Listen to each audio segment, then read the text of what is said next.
Lazar, let's talk a bit about the elephant in the room. Let's talk about doping, steroids. Everyone's Okay. curious about this, and I know you want to talk about this more. So let's address first all the rumors, because I'm pretty sure everyone is certain, although that may not be true, that you've taken something at some point. Well, I'm happy that you asked this question because I've seen many speculations, about what I'm taking, what I'm not taking, and it's good that people will hear everything from me. So there are no more speculations about it. So when I was in my top shape, let's say before the surgeries and injuries, I wasn't taking steroids, but I was taking clenbuterol. So there were many, people were speculating: am I natural or am I not natural? If you check all the statements I'd made, I was saying I'm not taking steroids. I wasn't saying I am natural. But people took it as as I'm saying I am natural, and which is normal. The first time I took clenbuterol was a guy when I was playing basketball. So it was one of my last games, and a guy from the team gave me this pill and said, this is good, it will give you energy. So I took it, and I ran like crazy the whole game, but I couldn't score because my hands were shaking.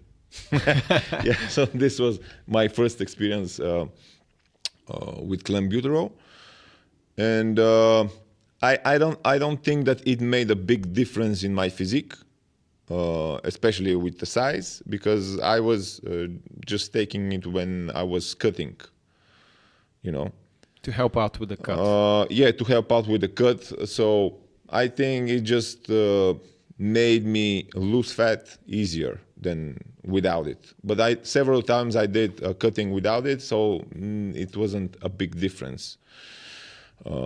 So yeah, that was it. Like in my website, if you go, I remember in my website I put a statement, that I don't take steroids and I never will. We'll And talk I about wasn't this. taking steroids. That's the thing. It was just clenbuterol. But just to sidestep a bit, on all those pictures that I remember when I was just starting out, which is a long time ago, you looked insane. You looked really, really good. And off camera, we talked a bit about why that was. So can you explain what the conditions were when you took photos? So it's not just you taking your shirt off and taking photos. You were well prepared for those photos. Maybe that's why you look so perfect. Yeah, for the first photo shoot on my website, I prepare like I'm preparing for a competition. Even I did the hydration to lose the water so I can look more shredded on the pictures. So this was not everyday conditioning, but on the videos on YouTube that I have, I'm not. I don't have. I didn't prepare that much. I just did. Every summer I was doing a dieting, so I can stay fit for the summer and shredded. So I was taking more videos during the summer when I'm at top shape. Yeah, so just like a regular cut for the beach, not like a photo session cut. Yeah. Okay. And just on the photos, the way you position yourself also plays a role. Because maybe for perspective, I don't know if you've talked about this, but what were your dimensions when you were stage ready? So, for example, you're around 180, and how many kilos? What's the circumference of your biceps, thigh, stuff like that? My biceps, the biggest as it was 44 centimeters, which is about, I don't know how many inches. I think 20 and a half, 21. No, I think it's 17 Okay. inches. It's 44 centimeters. I think 20 is like 50 centimeters or 21, I don't know. But some of the guys that claim natty now, they have like 50 centimeters arms. Just as a perspective, what's your height? My height is 180 centimeters. Okay, so best shape, 180 centimeters, 44 arm, and how many kilos? If I cut for a competition, Yeah. My arm was like 43, 42. And my kilos were about 85, maybe. Okay. Yeah. And what about your legs? Do you retain more fat on your legs? That's why you look insanely shredded in your upper body, or is it evenly distributed? I retain fat on my lower back, on my love handles. On my legs, I remember on the first competitions that I had, they were shredded. Even my ass was shredded, my glutes, So, yeah. That's still super impressive, but it's not like you were shredded for, stage ready with 50 centimeter arms. Well, if you're stage ready for 50 centimeter arms, I don't know. High chance of not being natty.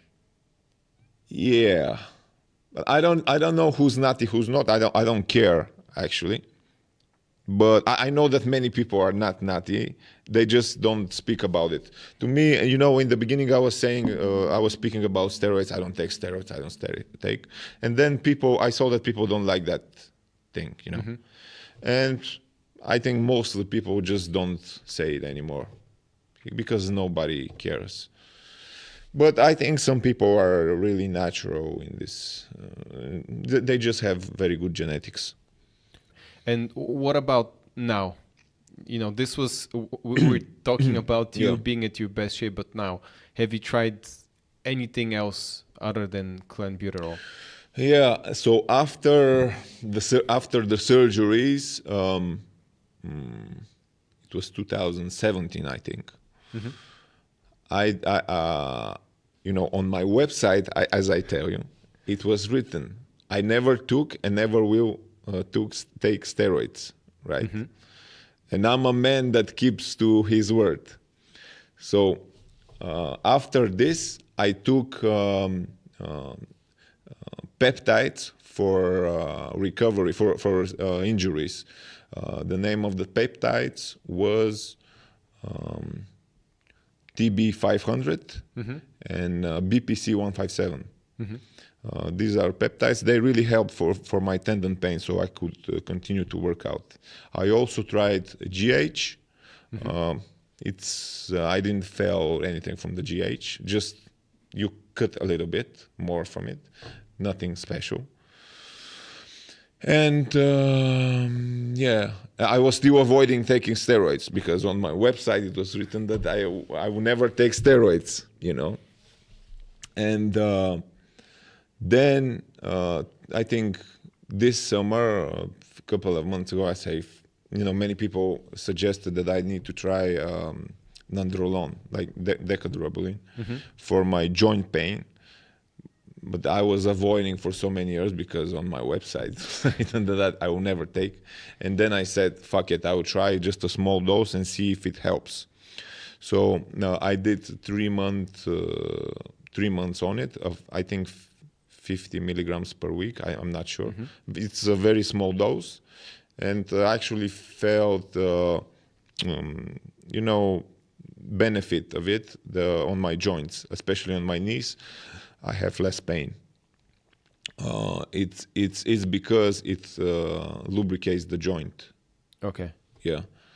So what do you think? Will we continue trying and experimenting with Deca, or are you going to stop now? And maybe I'll try this small dose.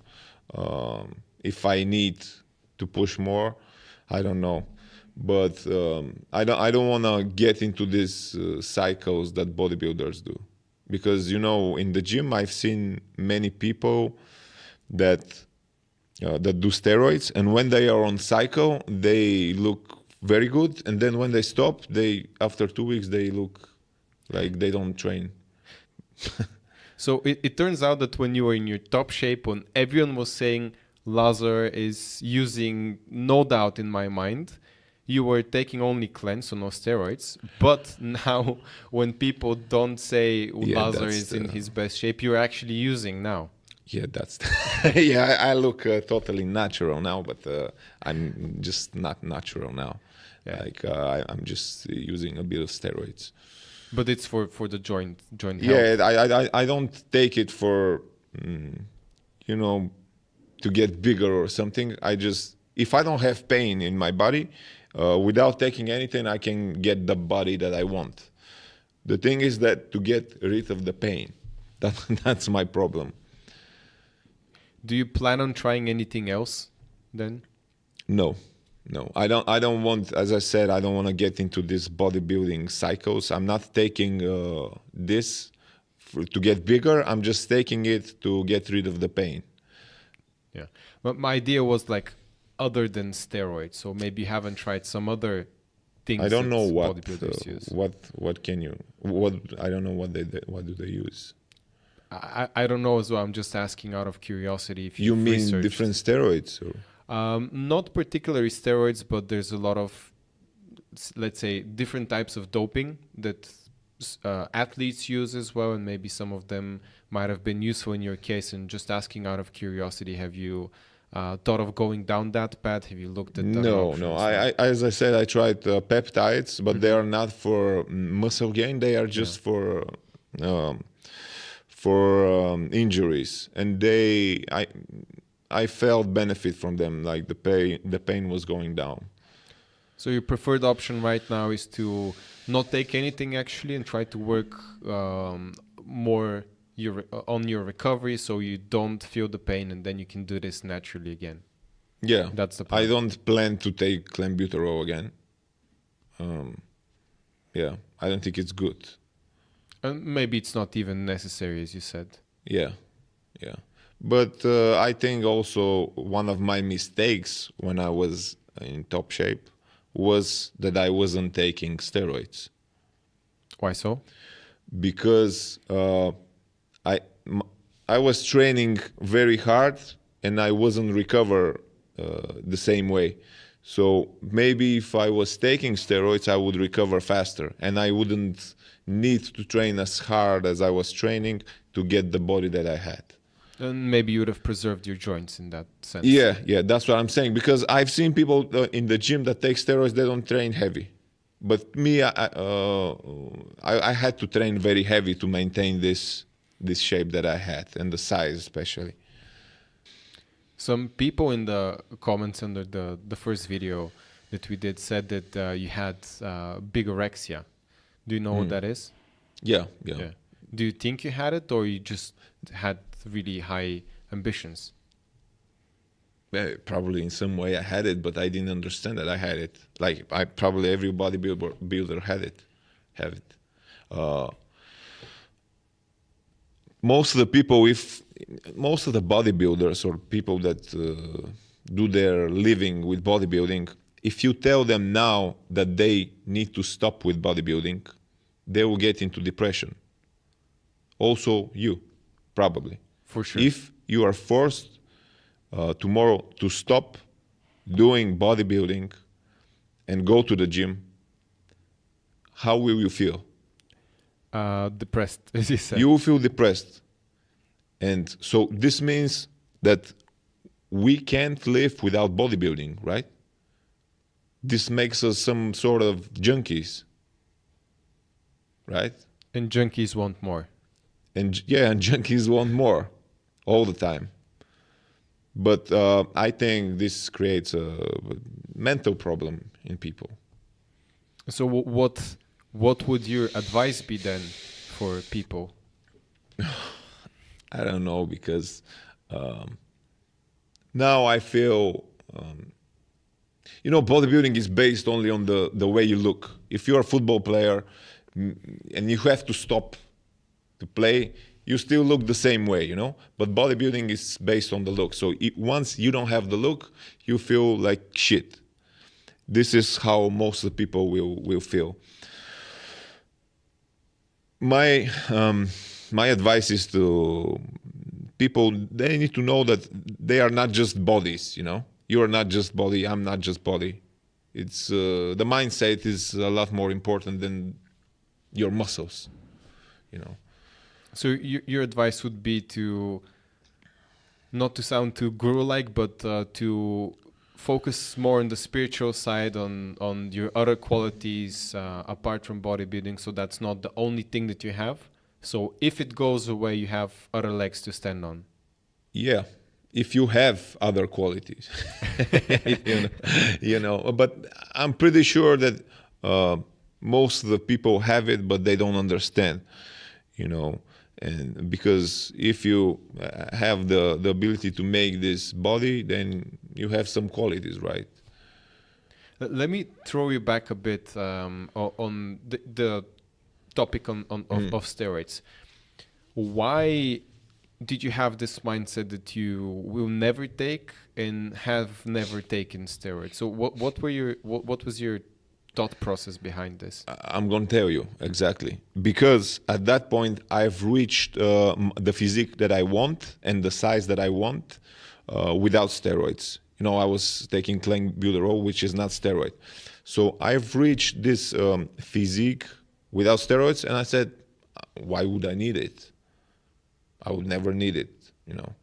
So that actually goes as a counter argument. You probably didn't have bigorexia, because if you had it, you would have wanted to be bigger yet I just more wanted shredded. to grow my parts, my lagging parts, yeah, like my chest, like my legs a little bit, yeah. That's what I wanted, not to be bigger.